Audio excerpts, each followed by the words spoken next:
things.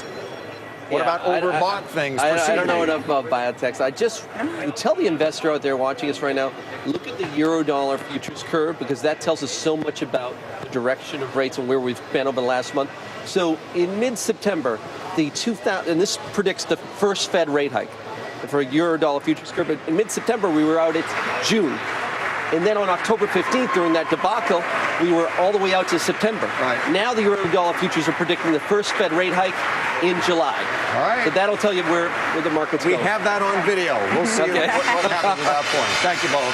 Good to see you again. We're going out well off the lows of the session, as you can see there, with the Dow about 38 points here on this Fed day. Stay tuned. A lot of earnings coming your way, and Jan Hatzius from Goldman Sachs on his take on the Fed as well. The second hour of the closing bell with Kelly Evans right now. Thank you, Bill, and welcome to the closing bell, everybody. I'm Kelly Evans, and here's how we're finishing up a pretty momentous day on Wall Street. The Dow Jones Industrial Average trying at the end of the session there to make a go for turning positive, but not happening as it closes down by 31 points to 16,974. The S&P 500 giving up about 3 points. Same goes for the Russell, by the way.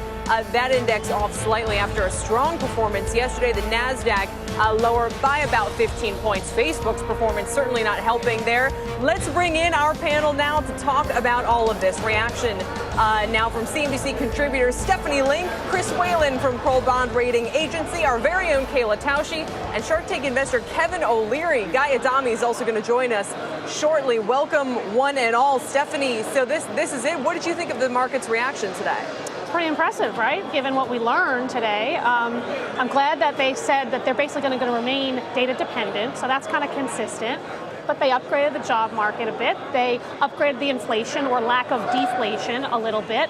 All is not perfect in the world, but it kind of confirms what we've been talking about for months now, that the economy is slowly making progress, and we don't need this emergency monetary policy. So now the debate goes to, when are they going to tighten, right? Is it going to be spring? Is it going to be summer? Is it going to be fall?